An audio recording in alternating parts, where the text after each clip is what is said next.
നമസ്തേ. CBSE 7ാം ക്ലാസ്സിലെ ദീപകം പാഠപുസ്തകത്തിലെ രണ്ടാമത്തെ പാഠമായിട്ടുള്ള നിത്യം പിബാമഹ സംസ്കൃത രസം എന്നുള്ള പാഠഭാഗത്തിലെ ശ്ലോകങ്ങളൊക്കെ നമ്മൾ മുമ്പത്തെ വീഡിയോയിലൂടെ നമ്മൾ നോക്കിയിട്ടുണ്ടായിരുന്നു. ഈ ഒരു വീഡിയോയിലൂടെ ആ പാഠത്തിൻ്റെ തുടർ പ്രവർത്തനങ്ങൾ, എക്സസൈസുകളും ക്വസ്റ്റ്യൻ ആൻസേഴ്സൊക്കെയാണ് ഡിസ്കസ് ചെയ്യാനായിട്ട് പോകുന്നത്. പേജ് നമ്പർ 23 ആണ് ടെക്സ്റ്റ് ബുക്കിലെ പേജ് നമ്പർ. ഫസ്റ്റ് വൺ, പ്രശ്നാനാം ഉത്തരാണി ഏകപദേന ലിഖന്തു. ഒറ്റ വാക്കിലാണ് ആൻസർ എഴുതേണ്ടത്. ഒന്നാമത്തെ ചോദ്യം, നരഹ കതിഭിഹി വകാരൈഹി പൂജിതഃ ഭവതി. എത്ര വകാരങ്ങൾ കൊണ്ടാണ് നരൻ മനുഷ്യൻ പൂജിക്കപ്പെടുന്നത്? ഉത്തരം ഓൾറെഡി കൊടുത്തിട്ടുണ്ട്, പഞ്ചഭിഹി. രണ്ടാമത്തെ, പുരുഷേണ കതി ദോഷാഹ ഹാതവ്യാഹ. ഒരു മനുഷ്യനാൽ എത്ര ദോഷങ്ങളാണ് ഒഴിവാക്കേണ്ടത്? ഷഡ് ദോഷാഹ, 6 ദോഷങ്ങളാണ്. മൂന്നാമത്തെ, ബുദ്ധിഹി കേന ശുദ്ധ്യതി. ബുദ്ധി ജ്ഞാനേന ശുദ്ധ്യതി, ജ്ഞാനം കൊണ്ടാണ് ശുദ്ധീകരിക്കുന്നത്. അടുത്തത്, ജലബിന്ദു നിപാതേന ക്രമശഃ കഹ പൂര്യതേ. ഓരോ തുള്ളികളും ക്രമമായിട്ട് വന്നു കഴിഞ്ഞാൽ എന്താണ് ഫില്ലാവുന്നത്? ഘടഹ, ഘടമാണ് ഫുള്ളാവുന്നത്. ആലസ്യം കേഷാം മഹാൻ രിപുഃ അസ്തി. മടി ആരുടെ രിപുവാണ്, ശത്രുവാണ്? മനുഷ്യാണാം. അടുത്ത ചോദ്യം, പൂർണ്ണവാക്യേന ഉത്തരത. കംപ്ലീറ്റ് സെൻറ്റൻസ് ആയിട്ടാണ് എഴുതേണ്ടത്. ഒന്നാമത്തെ ചോദ്യം, നരഹ കഥം പൂജിതോ ഭവതി. നരൻ എങ്ങനെയാണ് പൂജിക്കപ്പെടുന്നത്? വകാരൈഹി പഞ്ചഭിഹി യുക്തഃ നരഹ പൂജിതോ ഭവതി. 5 വകാരങ്ങൾ കൊണ്ടാണ് നരൻ പൂജിക്കപ്പെടുന്നത്.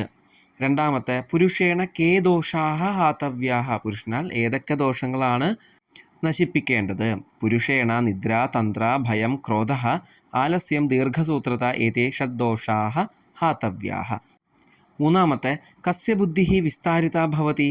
യഹ പഠതി, ലിഖതി, പശ്യതി, പരിപൃച്ഛതി, പണ്ഡിതാൻ ഉപാശ്രയതി തസ്യ ബുദ്ധിഃ വിസ്താരിത ഭവതി. നാലാമത്തെ ചോദ്യം, കിം കൃത്വാ മനുഷ്യഃ ന അവസീദതി. ഉദ്യമം കൃത്വാ മനുഷ്യഃ ന അവസീദതി. ഹാർഡ് വർക്ക് ചെയ്യുന്ന മനുഷ്യൻ ഒരിക്കലും ദുഃഖിക്കില്ല എന്നുള്ളതാണ് ആ ചോദ്യത്തിൻ്റെ ഉത്തരമായിട്ടുള്ളത്. ലാസ്റ്റ് ചോദ്യം, വ്യാസസ്യ വചനദ്വയം കിം. വ്യാസൻ്റെ പ്രസിദ്ധമായിട്ടുള്ള 2 വചനങ്ങൾ ഏതൊക്കെയാണ് എന്ന് നമ്മൾ ലാസ്റ്റ് ശ്ലോകത്തിലൂടെ പഠിച്ചതാണ്. ഉത്തരം ഏതാണ്? പരേഷാം ഉപകാരേണ പുണ്യം ഭവതി. മറ്റുള്ളവരെ ഉപകാരം ചെയ്യുന്നത് വഴി നമുക്ക് പുണ്യം ലഭിക്കുന്നു.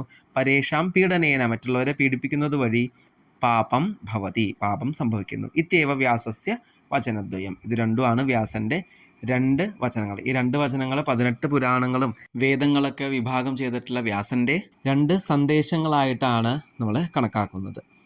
അടുത്തത് മൂന്നാമത്തെ ചോദ്യം, ഉദാഹരണാനുസാരം ശ്ലോകാംശാൻ യഥോചിതം യോജയന്തു. അപ്പോൾ ഇവിടെ ശ്ലോകാംശങ്ങൾ കൊടുത്തിട്ടുണ്ട്, അത് യഥാക്രമം ഓർഡർ അനുസരിച്ച് മാച്ച് ചെയ്യാനാണ്. ഓൾറെഡി ഉദാഹരണം കൊടുത്തിട്ടുണ്ട്. വിദ്യയാ വപുഷാ വാച വസ്ത്രേണ വിനയേന ച വകാരൈഹി പഞ്ചഭിർയുക്തോ നരോ ഭവതി പൂജിതഃ. അതേപോലെ ബാക്കിയുള്ളതും. ഷഡ്ദോഷാഹ പുരുഷേണേഹ ഹാതവ്യാ ഭൂതിമിച്ഛത. അതേതായിട്ടാണ്? നിദ്ര, തന്ത്ര, ഭയം, ക്രോധ, ആലസ്യം, ദീർഘസൂത്രത ആയിട്ടാണ് മാച്ച് ചെയ്യേണ്ടത്. അദ്ഭിർഗാത്രാണി ശുദ്ധ്യന്തി മനഃ സത്യേന ശുദ്ധ്യതി. വിദ്യാ തപോഭ്യാം ഭൂതാത്മാ ബുദ്ധിർജ്ഞാനേന ശുദ്ധ്യതി ആയിട്ടാണ് അത് മാച്ച് ചെയ്യേണ്ടത്. ഇനി നാലാമത്തെ ശ്ലോകം, ഉത്തരം യത് സമുദ്രസ്യ ഹിമാദ്രൈശ്ചൈവ ദക്ഷിണം വർഷം തത് ഭാരതം നാമ ഭാരതീയത്ര സന്തതിഃ. അതായിട്ടാണ് മാച്ച് ചെയ്യേണ്ടത്. ലാസ്റ്റ് ശ്ലോകം, ജലബിന്ദു നിപാതേന ക്രമശഃ പൂര്യതേ ഘടഃ സഹേതു സർവവിദ്യാനാം ധർമ്മസ്യ ച ധനസ്യ ച. അപ്പോൾ ആ ഒരു വരികളും നമ്മൾ മാച്ച് ചെയ്തു. ഇനി അടുത്തത്, നിമ്നലിഖിതാനാം വാക്യാനാം സമാനാർത്ഥകാൻ ശ്ലോകാംശാൻ പാഠാച്ചിത്വ ലിഖന്തു. താഴെ വേറെ കുറച്ച് ശ്ലോകങ്ങൾ കൊടുത്തിട്ടുണ്ട്. ആ ശ്ലോകങ്ങളും നമ്മൾ ഈ പാഠത്തിൽ പഠിച്ചിട്ടുള്ള ശ്ലോകങ്ങളായിട്ടും അതിൻ്റെ അർത്ഥമായിട്ട് മാച്ച് ആവുന്നുണ്ടെങ്കിൽ അതവിടെ എഴുതാനാണ് ഈ ഒരു ചോദ്യം കൊണ്ട് ഉദ്ദേശിക്കുന്നത്. ഓൾറെഡി ആൻസർ കൊടുത്തിട്ടുണ്ട്. മധുരവാണ്യാ സർവേ പ്രസന്നാഹ ഭവന്തി. അപ്പോൾ പ്രിയവാക്യ പ്രധാനേന സർവേ തുഷ്യന്തി ജന്തവഹ എന്നുള്ളതാണ് അവിടെ മാച്ചായിട്ട് വരുന്നത്. പരിശ്രമേണ തുല്യഃ ബാന്ധവഃ നാസ്തി. പരിശ്രമം കൊണ്ട് തുല്യനായിട്ടുള്ള ഒരു റിലേറ്റീവ്, ഒരു ബന്ധു നമുക്കില്ല. അപ്പം നാസ്തി ഉദ്യമ സമോ ബന്ധു കൃത്വായം നാവസീദതി എന്നുള്ളതാണ് അവിടെ മാച്ചായിട്ട് വരുന്നത്. മൂന്നാമത്തെ, പരോപകാരേണ മാനവസ്യ പുണ്യാർജനം ഭവതി. പരോപകാര പുണ്യായ പാപായ പരപീഡനം എന്നുള്ള ശ്ലോകമാണ് മാച്ചായിട്ട് വരിക. ലാസ്റ്റ് വൺ, ഹിന്ദമഹാസാഗരാത് ഹിമാലയ പര്യന്തം ഭാരതവർഷം. അപ്പോൾ ഹിന്ദു മഹാസാഗരം തൊട്ട് ഹിമാലയം വരെയുള്ളതാണ് ഭാരതം എന്നുള്ള നാട്. അപ്പോൾ ഉത്തരം യത് സമുദ്രസ്യ ഹിമാദ്രൈശ്ചൈവ ദക്ഷിണം വർഷം തത് ഭാരതം നാമ ഭാരതീയത്ര സന്തതി എന്നുള്ള ശ്ലോകമാണ് അവിടെ മാച്ചായിട്ട് വരുന്നത്. അപ്പോൾ ലെഫ്റ്റ് സൈഡിൽ കുറച്ച് സെൻറ്റൻസുകളാണ് കൊടുത്തിരിക്കുന്നത്. അതേപോലെ അതേ മീനിങ് വരുന്ന ശ്ലോകങ്ങളാണ് നമ്മൾ റൈറ്റ് സൈഡിൽ കൊടുക്കേണ്ടത്. അടുത്തത് അധോലിഖിതാനാം ശബ്ദാനാം ഉദാഹരണാനുസാരം പര്യായ പദാനി ലിഖന്തു. പര്യായ പദങ്ങളാണ് എഴുതേണ്ടത്.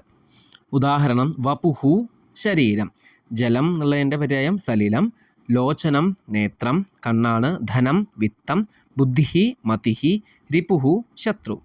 അത്ര ഇതം അവധേയം. ഇവിടെ ശ്രദ്ധിക്കേണ്ട കുറച്ച് കാര്യങ്ങളാണ്. തൃതീയ വിഭക്തി രൂപങ്ങളാണ് ഇവിടെ കൊടുത്തിരിക്കുന്നത്. അപ്പോൾ ഛാത്രേണ ഛാത്രാഭ്യാം ഛാത്രൈഹി, ശിക്ഷകേണ ശിക്ഷകാഭ്യാം ശിക്ഷകൈഹി. ഇനി സ്ത്രീലിംഗാണെങ്കിലോ ആകാരാന്ത സ്ത്രീലിംഗം വിദ്യയാ വിദ്യാഭ്യാം വിദ്യാഭിഹി, ഛാത്രയാ ഛാത്രാഭ്യാം ഛാത്രാഭിഹി. ഇനി നപുംസകലിംഗ ശബ്ദമാണെങ്കിൽ സത്യേന സത്യാഭ്യാം സത്യൈഹി, ജ്ഞാനേന ജ്ഞാനാഭ്യാം ജ്ഞാനൈഹി, കേന കാഭ്യാം കൈഹി. അത് ക്വസ്റ്റ്യൻ വേർഡാണ്. അടുത്തത് ആറാമത്തെ അധഃ റിക്തസ്ഥാനാനി തൃതീയ വിഭക്തേഹി സമുചിത രൂപൈഹി പൂരയന്തു. തൃതീയ വിഭക്തി അനുസരിച്ച് പൂരിപ്പിക്കാനാണ്. സുധാഖണ്ഡേന സുധാഖണ്ഡാഭ്യാം സുധാഖണ്ഡൈഹി, വൃക്ഷേണ വൃക്ഷാഭ്യാം വൃക്ഷൈഹി, ലതയാ ലതാഭ്യാം ലതാഭിഹി, ദേശേന ദേശാഭ്യാം ദേശൈഹി, പുണ്യേന പുണ്യാഭ്യാം പുണ്യൈഹി, വിനയേന വിനയാഭ്യാം വിനയൈഹി. ഇങ്ങനെയാണ് അത് കംപ്ലീറ്റ് ചെയ്യേണ്ടത്. അടുത്തത് കോഷ്ടകേ പദാനി വിലിഖ്യ സുഭാഷിതം പൂരയന്തു.